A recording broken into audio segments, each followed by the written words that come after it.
Have you ever found yourself needing to move like a massive amount of data, maybe backing up your computer or updating a website, and you're just dreading how long it's going to take? Or worse, how much of your internet bandwidth it's going to chew up? We've all been there, right? Staring at a progress bar, wondering if you should just go make coffee. Or maybe, I don't know, plan a vacation while it finishes. Today, we're doing a deep dive into a real powerhouse in the GNU Linux world. It's a command line tool called Rsync. And this thing, it's all about making file synchronization incredibly smart, really efficient, and honestly, almost magical sometimes.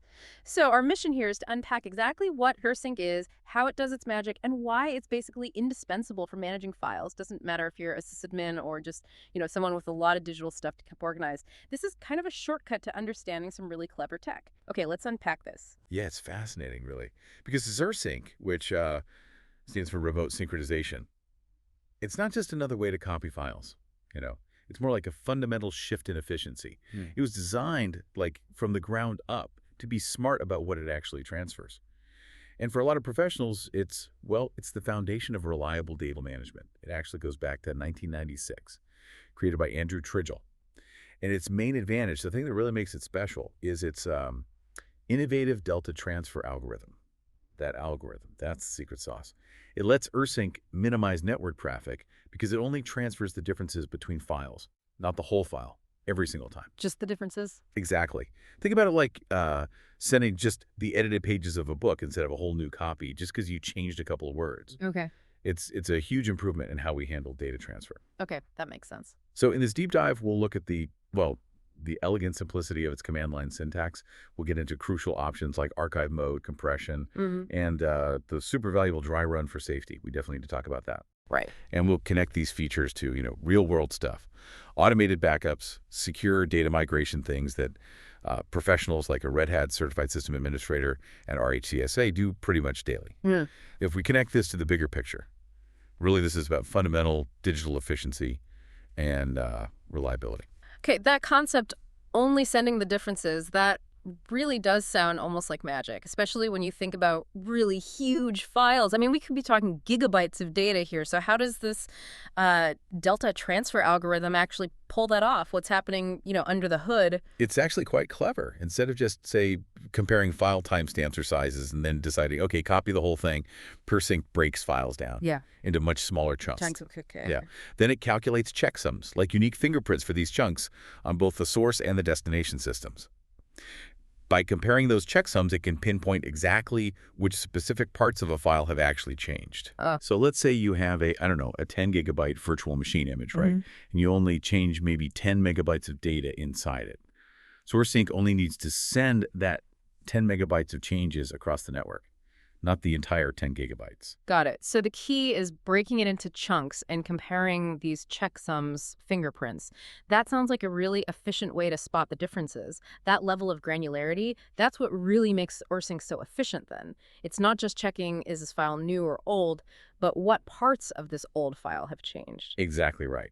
And that's why it's exceptionally fast for updating large files. And it's absolutely essential when you're working over, say, limited bandwidth connections or dealing with huge data sets that would just be impractical to copy in full over and over. It minimizes not just the transfer time, but also the load on the network itself. That makes total sense for performance. So, okay, how do we as users tell Rsync what to do? What does the command actually look like? And what are the main ways we can tweak its behavior? Well, the basic syntax is quite straightforward, actually. It's usually just Rsync, then options source destination. Okay. You tell where the files are coming from, where they're going, and then you add these various options or flags to control exactly how it does the job. It's flexible, it's powerful, and it's really designed for precision. But the real power, that comes in those options. Right, the options. Okay. So beyond a source destination, where does Rsync really unlock its power? What are some of the absolute key options people need to know, especially for critical stuff like backing up a whole system? Oh, okay. Yeah, that's where the R flag comes in. It stands for archive mode. This is probably the most common and I'd say incredibly important option, especially for system administrators. Archive mode. Right. When you use a C, Rsync could make sure that things like file permissions, ownership, modification timestamps, symbolic links, even device files, all preserved exactly as they are on the source.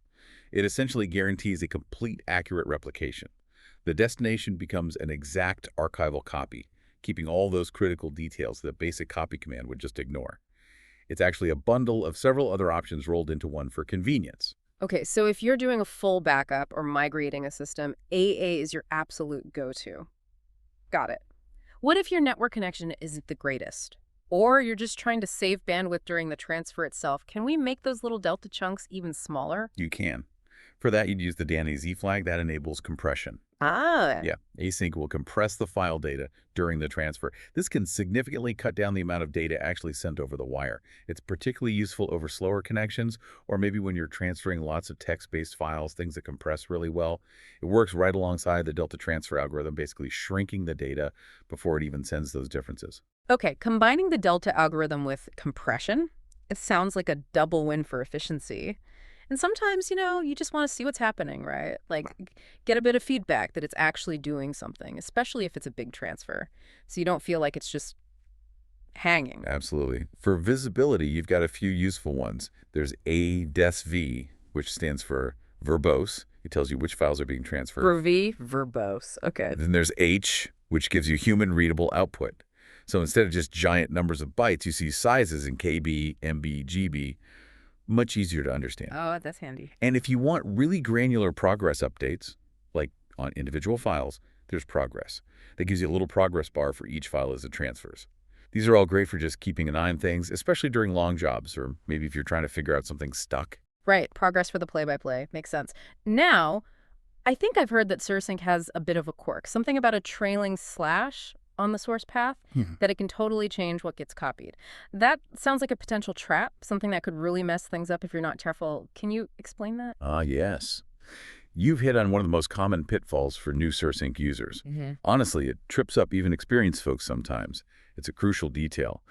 The presence or absence of a trailing slash at the end of your source directory path makes a huge difference. Okay. If you specify, say, source with that trailing slash, Rsync copies the contents of that directory into the destination.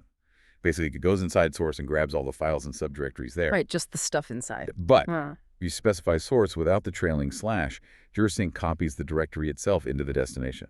So if your destination is destination, using source without the slash would create destination source and then put all your files inside that new source folder. Okay, that is a big difference. It creates an extra level if you forget the slash. Exactly. It's a subtle thing, but powerful. Yeah. And it can definitely lead to unexpected directory structures if you're not paying close attention. Always be mindful of that trailing slash on the source. Wow. Yeah, that's a crucial distinction. Really highlights how precise you need to be. It sounds like something that could easily lead to, well, weird results if you overlook it, creating extra nested folders you didn't mean to. So, Yeah. is there a way to, like, test your Rsync command before you actually commit, before you potentially overwrite something important or make a mess? Thankfully, yes. Yeah. And it's perhaps one of the most invaluable flags Rsync has, -n, or its longer version, dry run. Dry run. Okay, like a practice run. Exactly. This option performs a trial run without making any actual changes to the files on the destination. Yeah. It will show you exactly what Rsync would do, which files it plans to transfer or delete or update, but it won't actually execute any of those actions. Ah, that's brilliant. It's an indispensable safety net.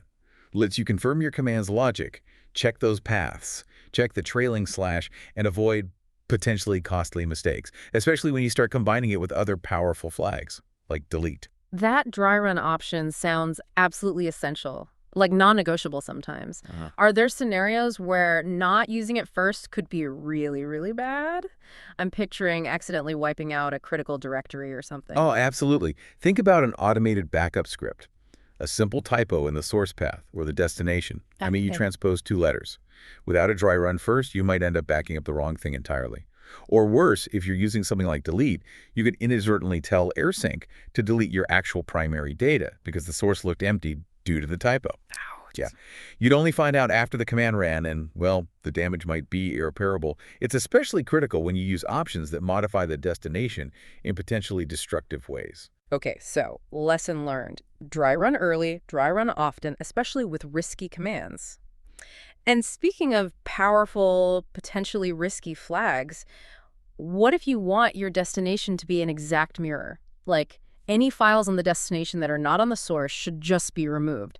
That seems vital for consistency, maybe across web servers or something. Yep, for that exact scenario, you'd use the delete option. Okay, delete. Sounds straightforward, but potentially dangerous. It is.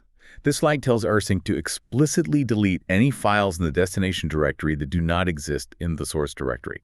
It's incredibly powerful for maintaining that perfect synchronization, making sure the destination is an exact clone. But, as you guessed, it carries significant risk if you misuse it. Right. This is precisely why dry run is basically your best friend, your mandatory first step whenever you're even thinking about using delete. Delete ensures the destination stays a precise replica, removing any extra files that shouldn't be there. Critical for consistent content, deployments, uniform environments. But you have to be careful. The delete option. Yeah, incredibly useful for that perfect mirror, but it definitely sounds like something that demands respect. What are the common ways people, even experienced users, might mess this up? Well, a very common mistake loops right back to our friend the trailing slash. Forgetting it on the source while also using delete. Ah, the slash again. Yeah. Let's say you wanted to sync the contents of source to destination. So you intended source, but you accidentally typed source, no slash, and you have delete on. DoorSync might look at destination and say, hey, the directory name source doesn't exist inside destination according to my source definition, and proceed to try and delete everything else inside destination to make it match. Oh, wow. That could be catastrophic. It could. Another pitfall is pointing delete to a source that's maybe temporarily incomplete, like maybe a network drive wasn't mounted properly, or you had a filter active that excluded some files by mistake. DoorSync would just dutifully follow orders and delete those corresponding files from your destination, even though they weren't really supposed to be gone from the source permanently. Yikes. Okay. So dry run with delete isn't just recommended, it's practically mandatory procedure. I would strongly argue that, yes. Always check what it intends to delete before you let it loose. This is really starting to sound like an absolute must-have tool for anyone managing servers or just large amounts of data, not just for personal backups. I know the source material mentioned its use for Red Hat Certified System Administrators, the RHCSAs. Can you expand on that? How is Rsync used in professional IT environments? What are the day-to-day uses for someone in that kind of role? Oh, absolutely. For sysadmins, Rsync isn't just, a nice to have. It's an indispensable utility. It's used constantly for a whole range of daily operations. One of the biggest uses, automated backups. That's a cornerstone. Right. Sysadmins routinely script Rsync commands. They often pair it with cron, which is the standard job scheduler on GNU Linux systems, to automatically back up critical data. Could be to local storage, could be to remote servers. This ensures data integrity, ensures availability, all without someone having to manually run the backup every night. It's a core responsibility, and Rsync makes it efficient and reliable. So you set it up once, test it thoroughly, and then it just runs, reliably backing things up, only sending the changes each time. Precisely. Set it and mostly forget it after careful setup and monitoring, of course. Right. Beyond backups, it's fundamental for data migration, moving user data, applications, entire file systems from an old server to a new one. Rsync, especially with that add archive flag we talked about, ensures all those file attributes, permissions, ownership, timestamps, links are perfectly preserved. Ah, making the move seamless. Exactly. It makes for a much smoother, more reliable transition, minimizes downtime, reduces the risk of data corruption. Imagine moving a complex web app with all its specific permissions and symlinks. Rsync handles that gracefully where a simple copy might fail. Okay, that's huge for migrations. What about security, though? Moving data between servers often involves sensitive stuff. How does Sync handle security, especially over a network? That's a critical point, absolutely. And Rsync handles it very elegantly. It doesn't have encryption built in per se, but it's designed to work securely by leveraging SSH, the Secure Shell Protocol. SSH, okay.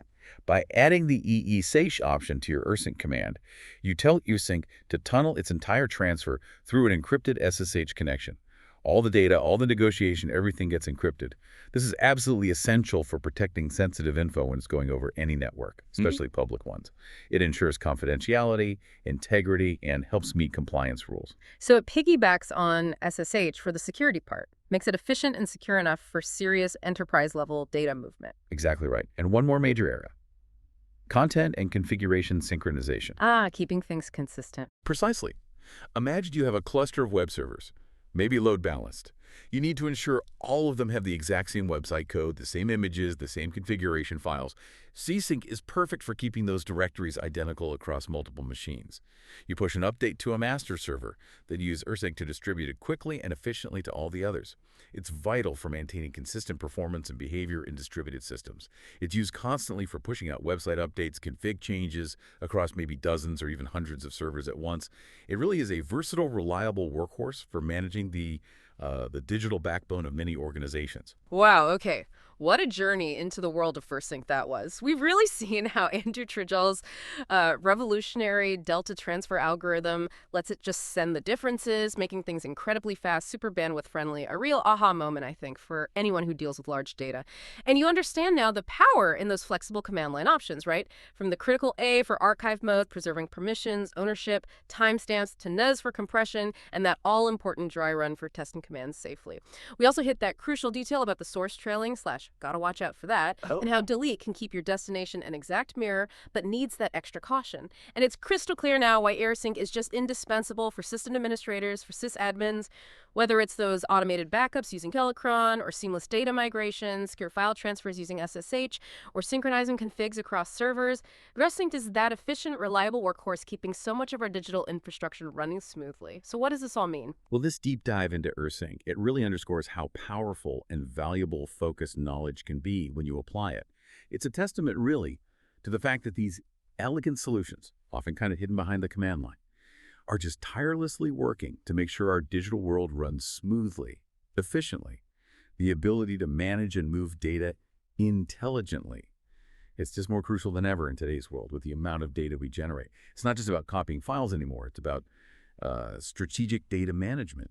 And this brings up an interesting question for you, the listener. As you interact with digital systems every single day, what other invisible technologies do you think are humming away behind the scenes? Things making your experience faster or more secure, more reliable. And how might understanding just a little bit more about them maybe give you an edge, help you navigate this increasingly complex digital landscape?